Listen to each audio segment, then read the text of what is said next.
বাংলাদেশে দেখা যায় দেদারসে ব্রাজিল আর্জেন্টিনার পতাকা উড়িয়ে নগর শহর সব নোংরা করে দেওয়া হয়।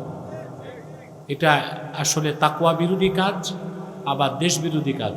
ফুটবল বিশ্বকাপের সময় বিভিন্ন দেশের জার্সি কেনা হয়, এই জার্সি পরে নামাজ হবে?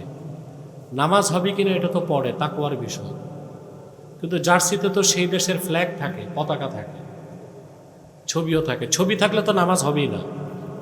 আর আপনি ভিন্ন দেশের পতাকাবাহী জার্সি পরিধান করবেন, আপনার কি দেশের প্রতি দায়িত্ববোধ নাই? কথা বলেন।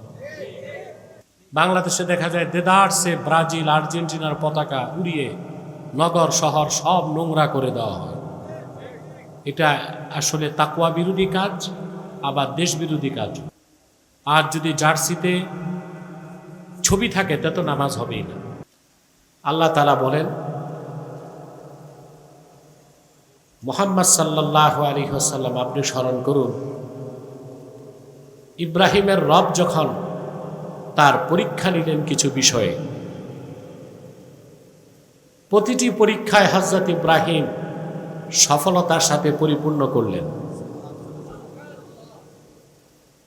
সবগুলো পরীক্ষায় উত্তীর্ণ হবার পরে হযরত ইব্রাহিমকে আল্লাহ বললেন, ইন্নী জাইলুকা লিন-নাসি ইমামা।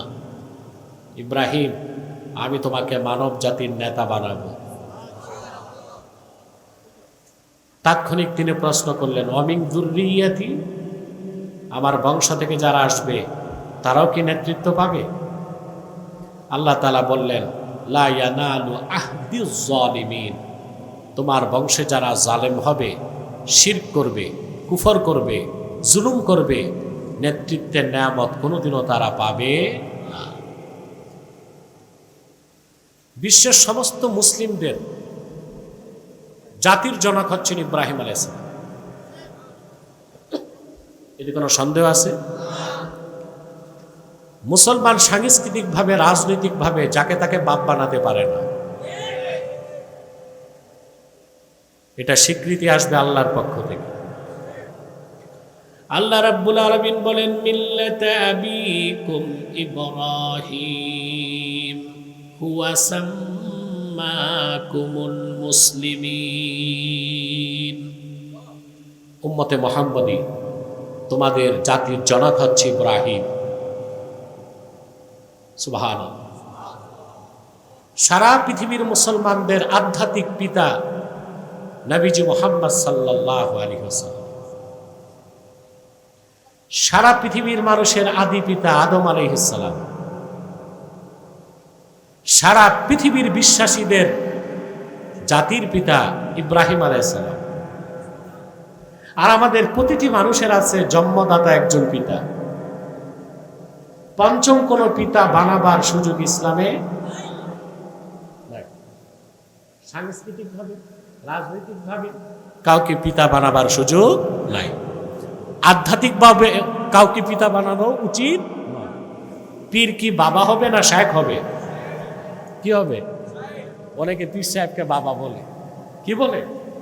এটা শুনতেও তো একটু দৃষ্টিকটু মনে হয়। যিনি পীর হবেন তিনি হচ্ছেন স্পিরিচুয়াল গাইড, আধ্যাত্মিক নেতৃত্ব দিবেন। তিনি হবেন শায়েখ, তিনি হবেন স্পিরিচুয়াল টিচার, আধ্যাত্মিক শিক্ষক। ঠিক কিনা?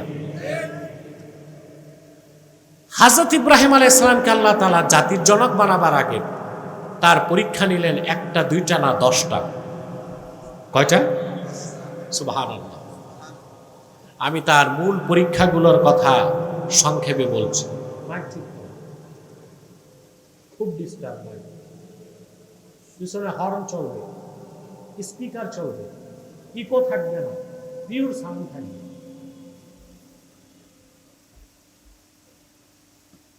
মনোযোগটা আমার দিকে থাকুক। হযরত ইব্রাহিমের প্রথম পরীক্ষা নিলেন আল্লাহ তাআলা আকলে সালিম, সুস্থ জ্ঞানের পরীক্ষা। সুবহানাল্লাহ। ওনার বাড়ি ছিল ইরাকের বাবেলে। কোথায়? ইতিহাসে বাবেলকে বলা হয় বেবিলন। কি বলা হয়? তিনি যে সমাজে ছিলেন, যে টেরিটরি, যে ভূখণ্ডে ছিলেন, রাজত্ব করত নাস্তিক নমরুদ। আর ওখানে সব ছিল পৌত্তলিক, কিছু ছিল নক্ষত্র পূজারী, কিছু সূর্য পূজারী, কিছু চন্দ্র পূজারী, কিছু অগ্নি পূজারী, বাকিরা পৌত্তলিক মূর্তি পূজারী। সে অন্ধকার পরিবেশে স্রষ্টা যে কে, রব কে, এই পরিচয় দেবার মতো একজন মানুষও ইব্রাহিম আলাইহিস সালামের পাশে ছিলেন না। কিন্তু তিনি বিবেক বুদ্ধি জ্ঞান চর্চার মাধ্যমে খুঁজে পেলেন আসলেই প্রকৃত রবকে। বলেন সুবহানাল্লাহ। শুরু হলো তার পরীক্ষা। কোরআন শরীফে আল্লাহ তাআলা বলেন, ফালাম্মা জান্না আলাইহিল লাইলু রাআ কাওকাবান ক্বালা হাযা রাব্বি ফালাম্মা আফালা ক্বালা লা উহিব্বুল আফিলিন। আল্লাহ পাক বলেন, ইব্রাহিমকে যখন রাত আচ্ছন্ন করে ফেলল, উন্মুক্ত আকাশ পানে উজ্জ্বল নক্ষত্র দেখল, দেখি ইব্রাহিম বলল, হাদা রাব্বি, এটা আমার রব। নক্ষত্র যখন ম্লান হয়ে গেল, তিনি বললেন, ক্ষয়প্রাপ্ত, যার শক্তি বাড়ে কমে, অপর শক্তির কাছে যার শক্তি খর্ব হয়, এই রকম অপরিপূর্ণ নাকেস কোন সত্তাকে ইব্রাহিম রব মানতে প্রস্তুত নয়। বলেন সুবহানাল্লাহ।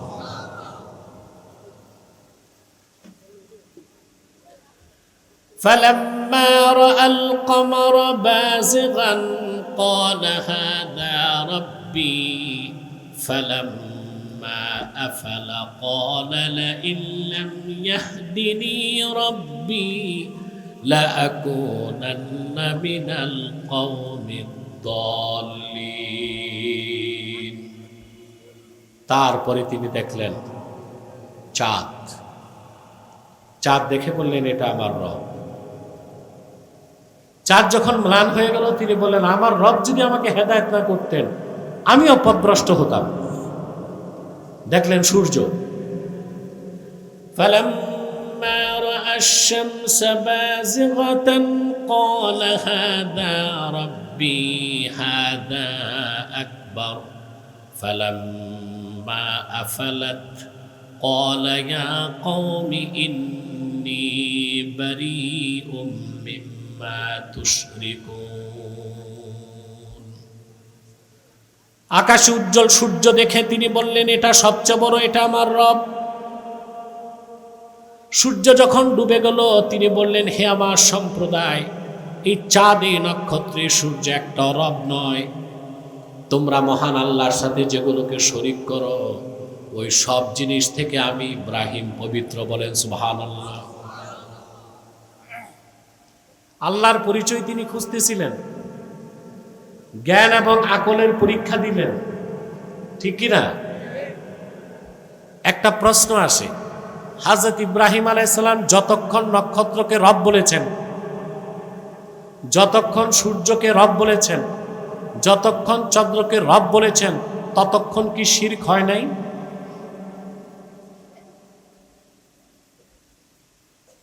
প্রশ্ন আসে না? ততক্ষণ কি শিরক হয়েছে? আল্লাহর পক্ষ থেকে প্রেরিত কোন একজন পয়গম্বর নবুয়ত পাওয়ার পরে তো প্রশ্নই আসে না। নবুয়ত লাভ করার আগেও শিরক কুফর তো দূরে থাক, একটা কবিরা বা সগীরা গুনাহ করে নাই। শিরকের তো প্রশ্নই আসে না। একজন মুফাসসির না বুঝে বিভ্রান্তিকর ব্যাখ্যা করছেন। তিনি লিখেছেন, हजरत इब्राहिम भी कुछ अरसे के लिए शिर्क में मुब्तला हो गए थे। আবুল আলা মওদুদী যে ইব্রাহিম আলাইহিস সালামও কিছু সময়ের জন্য শিরকে লিপ্ত হয়েছিলেন না। আহলুস সুন্নাহ ওয়াল জামাতের আকীদা বিশ্বাস, আল আম্বিয়া মুনাজ্জাহুনা মিনাল কাবাইরি ওয়াস সাগায়ের, আল্লাহর সমস্ত নবীগণ জন্ম থেকে সকল প্রকার কবিরা সগীরা গুনাহ থেকে পবিত্র ছিলেন। বলেন সুবহানাল্লাহ। তাদের দ্বারা শিরকের গুনাহ, কুফরের গুনাহ হয় নাই। তো কোরআন শরীফের আয়াতের জবাব কি? তিনি যখন নক্ষত্রকে বলেছেন হাযা রাব্বি, তখন ওনার সামনে ছিল নক্ষত্র পূজারীরা। তিনি তাদেরকে লক্ষ্য করে বলেছেন, হাজা রব্বি আলা জামিকুম, হাজা রব্বি ফি জামিকুম, তোমাদের ধারণা এটা আমার রব, আমার বিশ্বাস না। নক্ষত্র ডুবে গেল, চন্দ্র পূজারীরা ছিল, তিনি তাদেরকে বললেন এটা আমার রব তোমাদের ধারণায়। তারপর ছিল সূর্য পূজারীরা, তাদেরকে তিনি বললেন এটা আমার রব তোমাদের ধারণায়। এই একটাও রব না, শোনো প্রকৃত রবকে। ইন্নী ওয়াজ্জাহতু ওয়াজহিয়া লিল্লাযী ফাতারাস সামাওয়াতি ওয়াল আরদা হানিফাও ওয়া মা আনা মিনাল মুশরিকিন। এই কথাটা প্রত্যেকদিন নামাজে আমরা পড়ি। আরে বাবা, মাহফিলটারে তো কবরস্থান বানাই দিয়েছেন, বলেন, কথা বলেন, নামাজে পড়েন প্রতিদিন, প্রত্যেক নামাজে, ফরজ হোক, ওয়াজিব হোক, সুন্নত হোক, নফল হোক, পড়েন কিনা? কিন্তু হযরত ইব্রাহিম যে কাইফিয়াতে এই কথাটা বলেছেন, সেই কাইফিয়াত আপনার থাকে না, সেজন্য আপনি নামাজও পড়েন, সুদও খান, নামাজও পড়েন, ঘুষও খান, নামাজও পড়েন, বিচার আচারে বসে দুই দিক থেকে বাইপাস করেন। অথচ নামাজির চরিত্র হবে এতটা পবিত্র যে সে গুনাহের কাছ থেকে, অশ্লীল কাজ থেকে নিজকে রক্ষা করবে। গ্যারেন্টি কার? উতলু মা উহিয়া ইলাইকা মিনাল কিতাবি ওয়া আকিমিস সালাতা ইন্নাস সালাতা তানহা আনিল ফাহশাই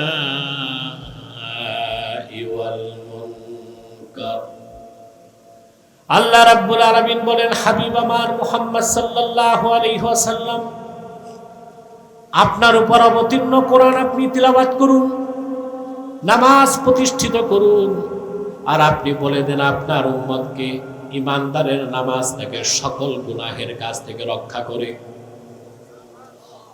আল্লাহর কথা তো চিরসত্য, ধ্রুব সত্য, মহাসত্য, এর উপর আর কোনো সত্য। আল্লাহ বলতেছেন যে নামাজ পড়বে, অশ্লীল কাছ থেকে বাঁচবে, গুনার কাছ থেকে বাঁচবে। আর আমরা 40 বছর নামাজ পড়তে পড়তে কপালে বাটকারা, কিন্তু যত গুনার কাজ আছে সব করি। তার কারণ আমাদের নামাজ আদায় হয়, কবুল হয় না। আদায় হয়, কবুল হয় না কেন? আপনি যখন নামাজে দাঁড়ান, হযরত ইব্রাহিম যে কাইফিয়াতে ইনকিতা মিনাল খালক, গোটা সৃষ্টি থেকে সম্পর্ক ছিন্ন করে ইব্রাহিম আলাইহিস সালাম ইন্নী ওয়াজ্জাহতু বলে আল্লাহর সাথে সম্পর্ক করেছেন। তাসাউফের ভাষায় সেটা ফানা ফিল্লাহ। ওই রকম কাইফিয়ত আপনি অর্জন না করেই তো নামাজে দাঁড়ান। এই জন্য নামাজে দাঁড়ালে যত চিন্তা, বাজার ঘাট হাট, ধান্দাবাজি, ব্যবসা, চাকরি, সব আপনার মাথায় এসে জমা হয়।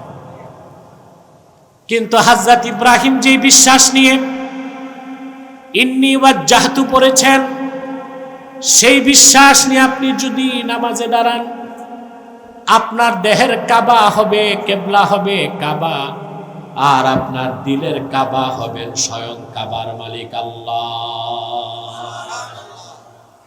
তখন আপনার নামাজ হবে প্রকৃত নামাজ। সে নামাজে আপনি লজ্জাত পাবেন, স্বাদ পাবেন, মজা পাবেন। সেই নামাজে কি ঘটবে? ইনকিতা মিনাল খালক, তাআল্লুক মাআল খালিক। সৃষ্টির সাথে আপনার কোনো সম্পর্ক থাকবে না, স্রষ্টার সাথে বন্ধুত্ব হয়ে যাবে। ওইভাবে যদি 40 দিন আপনি নামাজ পড়তে পারেন, মুনাফিকের খাতা থেকে আপনার নাম কাটা পড়ে যাবে। হযরত ইব্রাহিম প্রথম পরীক্ষা দিলেন কি? সবাই বলেন, জ্ঞানের পরীক্ষা। তিনি সকলকে বললেন, শোনো রবকে। ইন্নী ওয়াজ্জাহতু ওয়াজহিয়া লিল্লাযী ফাতারাস সামাওয়াতি ওয়াল আরদা হানিফাও ওয়া মা আনা মিনাল মুশরিকিন। আমি মুখাপেক্ষী হলাম সে মহান সত্তা যিনি আকাশ ও জমিনকে সৃষ্টি করেছেন সুনিপুণভাবে। আমি মুখাপেক্ষী হলাম হানিফান আয় মা ইলান ইলাল হক, সমস্ত শিরক থেকে মুক্ত হয়ে আল্লাহর তাওহীদ অভিমুখী হয়ে গেলাম। কে পাস করছেন? কথা বলেন। আসলে আল্লাহর পক্ষ থেকে দ্বিতীয় পরীক্ষা, ইব্রাহিম আমার তাওহীদের প্রচার তোমার সম্প্রদায়কে করো। এখন সম্প্রদায়ের যা ছিল সব ছিল পৌত্তলিক। সব কি ছিল বলেন? স্টেজে উঠানামা না করলে ভালো হয়, এতে আমার মনোযোগ নষ্ট হয়। আর স্বেচ্ছাসেবকরা যে বোধহয় খাওয়া দাওয়ায় বসছে, সাবান কোথায়? নাই। মাইকটাকে গাইড করো, আওয়াজটা স্পষ্ট করো, প্রয়োজনে আওয়াজ কম হোক, পরিষ্কার আওয়াজ দরকার। আপনাদের কষ্ট হচ্ছে? আর কিছু সময়, হ্যাঁ, ফজর বাদ দিয়া আকাশও গর্জন করছে। যখন তখন আল্লাহ আমাদের পরীক্ষা নিতে পারেন। কি বলেন? তিনি যদি বৃষ্টি দেন, সেটা কি জাস্টিস হবে না ইনজাস্টিস? সেটা হবে ইনসাফ। তবে আমরা দেখতে চাই তিনি বৃষ্টি না দিয়া ইহসান করবেন কিনা, ঠিক কিনা? বৃষ্টি দিলে ইনসাফ, না দিলে ইহসান। আল্লাহর কাছে ইনজাস্টিস, অবিচার বলে কিছু সুবহানাল্লাহ। ইব্রাহিম আলাইহিস সালাম চিন্তা করলেন, আমার সম্প্রদায়তে আমি ছাড়া আল্লাহর তাওহীদে বিশ্বাসী একজনও নাই। কিন্তু আল্লাহর হুকুম তো, এটা তো তার পরীক্ষা। তিনি সোজা চলে গেলেন পূজা মণ্ডপে, যেখানে তার গোত্রের লোকজন মূর্তি পূজা করত। তিনি বললেন, মা হাযিহিত তামাসিল, এইসব প্রতিমা, ভাস্কর্য, মূর্তি এগুলো কি? এগুলোর ইবাদত করো কেন? তারা কোনো দলিল দিতে পারে নাই, পৌত্তলিকতার পক্ষে একটা যুক্তি দিছে। ক্বালু ওয়াজাদনা আবাআনা লাহা আবিদিন, এগুলোর পক্ষে কোনো যুক্তি দলিল নাই। আমরা আমাদের দাদা বাবাদেরকে দেখছি মূর্তি পূজা করতে, আমরাও করি। বলেন না নাউজুবিল্লাহ। ইব্রাহিম আলাইহিস সালামের গোত্র মূর্তি পূজার পক্ষে একটা যুক্তি দিছে কিনা? যুক্তিটা ছিল সাংস্কৃতিক। কি ছিল? আমরাও কিন্তু বর্তমান যুগে সংস্কৃতির দোহাই দিয়ে অনেক শিরক করি, করি কিনা? যেমন আমাদের দেশে রাজনীতি করতে হলে স্মৃতিসৌধে যেতে হয়, পুষ্প অর্পণ করতে হয়। আমাদের দেশে সংস্কৃতি মানতে যে 21শে ফেব্রুয়ারি শহীদ মিনারে যেতে হয়, ওখানে কি শহীদদের কবর না কবরস্থানে? তো ওখানে কি স্মৃতিস্তম্ভ, মানুষ নগ্ন পদে ফুল দেয়, কুর্নিশ করে, মাথা নত করে। আকীদার দৃষ্টিকোণ থেকে এগুলো শিরকি কাজ, কিন্তু এগুলো আমরা করতেছি বাঙালি সংস্কৃতির দোহাই দিয়া। তারাও শিরক করত সাংস্কৃতিক দোহাই দিয়ে, আমরাও শিরক করি, করি কিনা? কেন বলি? আমাদের ধীরে ধীরে সংস্কৃতিকে পরিবর্তন করতে হবে, পরিশুদ্ধ করতে হবে।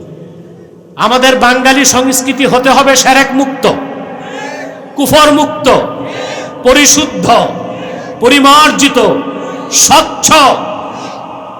সেখানে কোনো শিরক থাকতে পারবে না। যারা বেদাতের বিরুদ্ধে ওয়াজ করে, তারা আবার এই শিরকগুলোর বিরুদ্ধে কথা বলে না।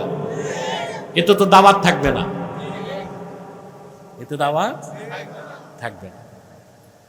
হযরত ইব্রাহিম আলাইহিস সালাম তাদেরকে বুঝায় যখন ব্যর্থ হলেন, তিনি তখন বিপ্লবের ডাক দিলেন। সুবহানাল্লাহ। বিপ্লব বুঝেন কি? প্রতিবাদ না, পরিবর্তন। 24-এ যেটা হয়েছে 5ই আগস্ট, এটা কি অভ্যুত্থান না বিপ্লব? অভ্যুত্থান, এটা বিপ্লব হয় নাই।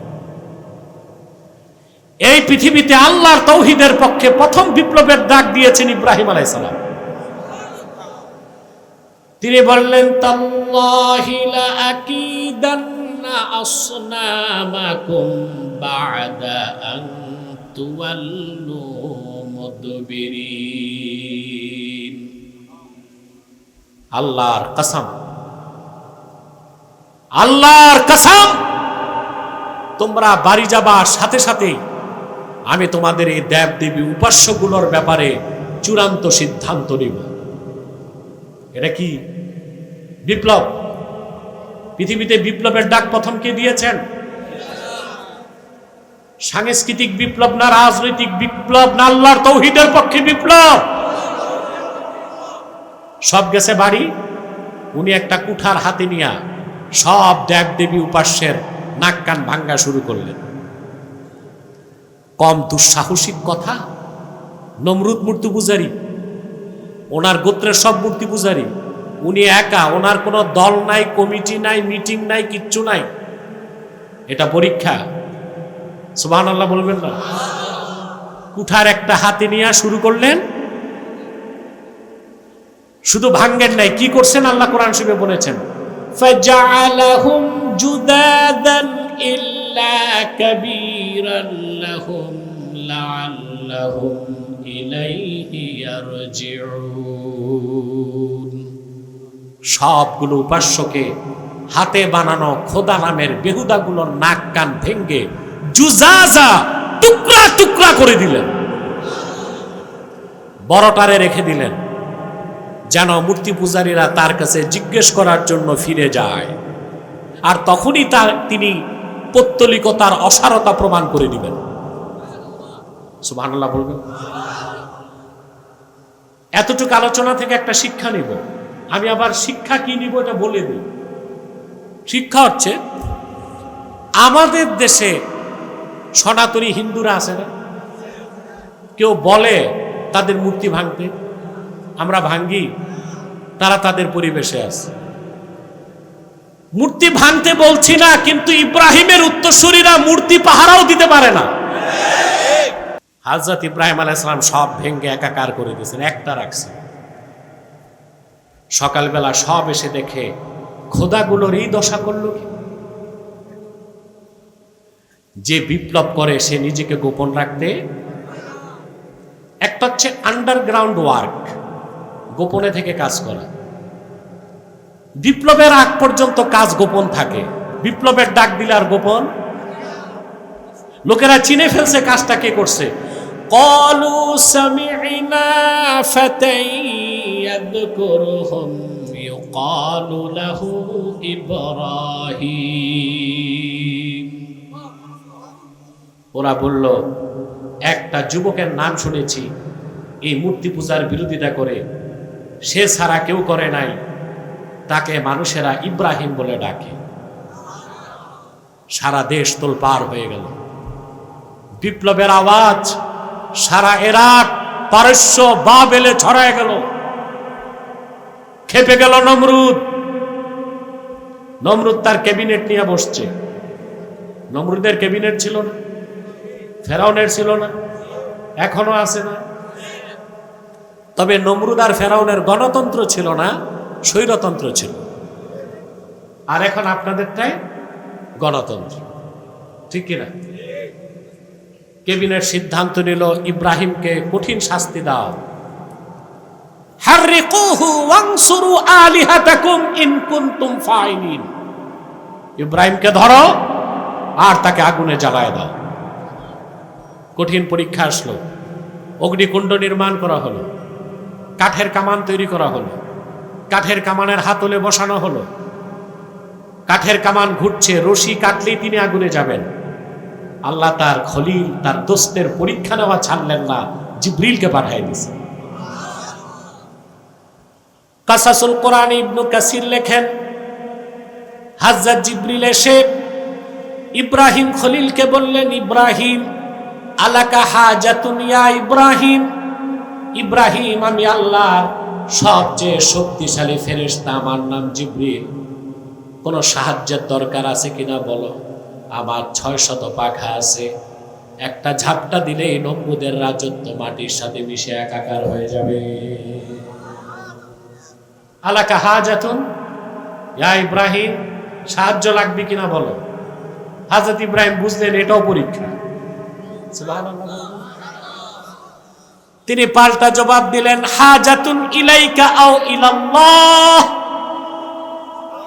সাহায্য কি তোমার কাছে চাইবো, না যে আল্লাহর ভালোবাসায় তার তাওহীদ প্রতিষ্ঠার জন্য আগুনে যাচ্ছে সে আল্লাহর কাছে চাইবো? জিবরিল চলে গেছে, পরীক্ষায় তিনি পাস, রশি কেটে দেওয়া হলো, চলে গেলেন তিনি আগুনে। আগুন তার গায়ে স্পর্শ করার আগে তিনি পড়তে লাগলেন, হাসবিয়াল্লাহু ওয়া নি'মাল ওয়াকিল, আল্লাহই আমার জন্য যথেষ্ট, তিনি সর্বোত্তম অভিভাবক। বুখারী শরীফের হাদিস, আল্লাহ রাসূল সাল্লাল্লাহু আলাইহি ওয়াসাল্লাম ইরশাদ করেছেন, হাসবিয়াল্লাহু ওয়া নি'মাল ওয়াকিল ক্বালাহা ইব্রাহিম হিনা উলকিয়া ফিন-নার, হযরত ইব্রাহিমকে যখন আগুনের কুণ্ডলিতে নিক্ষেপ করা হয়েছে, এই পৃথিবীতে সর্বপ্রথম ইব্রাহিম পড়েছেন হাসবিয়াল্লাহু ওয়া নি'মাল ওয়াকিল। দোয়াটা মনে রাখবেন, সকাল বিকাল পড়বেন, সকালে 7 বার, সন্ধ্যায় 7 বার, দিনে রাতে 14 বার যে পড়বে 24 ঘন্টার জন্য সে লেমিনেটেড হয়ে যাবে। ঝড় তুফান, আগুন পানি, বিপদ আপদ, জাদু টোনা, বুলেট বোমা কিছুই তার লাগবে না। সুবহান। সকালে কয়বার? সন্ধ্যায়? ফজর নামাজ বাদ দিয়া, মাগরিব বাদ দিয়া, না নামাজের পরে? 3 দিন পর, আরেক বর্ণনায় 7 দিন পর, আরেক বর্ণনায় 40 দিন পর। 40 দিনের মত হচ্ছে মওযু। তাবারিতে এসছে 3 দিন বা 7 দিন পর সুস্থ দেহে হাসি খুশি হযরত ইব্রাহিম বেরিয়ে আসলেন। তা দেখে অসংখ্য লোক মুসলমান হয়ে গেল। ওনার ভাতিজা লূত আলাইহিস সালাম ঈমান আনলো। আল্লাহ লূতকে নবী বানায় দিলেন। তিনি লূতকে জর্ডান পাঠায় দিলেন। জর্ডান যেখানে আছে ডেড সি, মৃত সাগর, ওই এলাকার মানুষ ছিল সমকামী। কি ছিল? সমকামী। তাদেরকে আল্লাহ গজব দিয়েছিলেন, সেই জায়গাটা সাগর হয়ে গেছে। সাগরের পানি অত্যন্ত ভারী, সেখানে কোনো মাছ হয় না, সেটাকে ডেড সি বা মৃত সাগর বলা হয়। জানেন আপনারা? জর্ডানে। কোথায়?